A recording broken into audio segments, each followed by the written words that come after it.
Саламатсыздар ма? Өткен видеода Фаберлик бағдарламасын, приложениясын ұялы телефонымызға жазып алып үйренгенбіз. Қалай пароль, логинімізді жазып кіреміз және каталогты қалай ашып қараймыз. Яғни бірінші бағдарламаға кіреміз, Фаберлик. Асты жағында міне көріп тұрсаңыздар, товары, корзина, каталог, профиль деп жазылып тұр. Соның профиліне басып кіресіз. Егер сізде логин мен пароліңіз болған болса, войдиді басасыздар. А егер сіз бірінші рет Фаберликке тіркелгіңіз келіп тұрса, зарегистрироваться басасыз. Фаберликте жоқ болсаңыз. Логин мен пароліңіз болса, войдиді басасыздар. Біздің жағдайымызда номерлеріңізді енгізесіздер. Соң парольдарыңызды енгізесіздер. Кейін войти батырмасын басасыз. Егер пароліңізді ұмытып қалған болсаңыз, астындағы забыли пароль батырмасын бассаңыз, сіздің тіркелген ұялы телефоныңызға SMS код барады, сол арқылы восстановить етіп қайтадан кірсеңіз болады. Войти. Сол кезде міне үсті жағында сіз жайлы ақпарат шығады.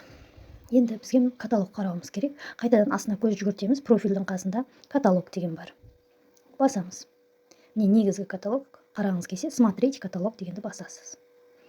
Ал егер осы каталогты біреуге жібергіңіз келсе, мына оң жағындағы отправитті бассаңыз, міне WhatsApp-пен, Instagram-да, Facebook, почта, Bluetooth арқылы жіберуге болады. Көптеген жолдары бар. Смотреть каталог. Шықты. Енді астында мына жылжытпаны жылжыту арқылы қарасаңыз болады, немесе экранды қолмен оңға солға жылжыту арқылы экранның үстінен қолмен жүріп каталогты қарасаңыз болады.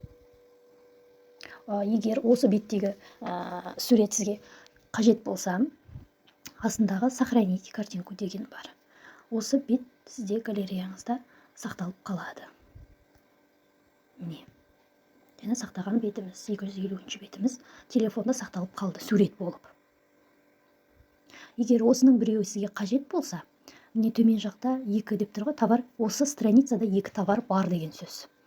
Яғни соны бассаңыз, егер заказ бергіңіз келсе, осылай бассаңыз шығады. Осы жерден міне корзинаны бассаңыз, сіздің заказыңызға түсіп отырады. Назад басып, міне астың жағында корзинаға барсаңыз, жаңағы сіздің берген заказдарыңыз осы жерде тұрады. Міне осыдан ары қарай продолжитті басасыздар, немесе мына жерде акциялар шығып тұрады, соны қарасаңыздар болады. Ол жөнінде келесі видеода айтып кететін боламын, қалай заказды активировать етіп жіберу керек екендігін.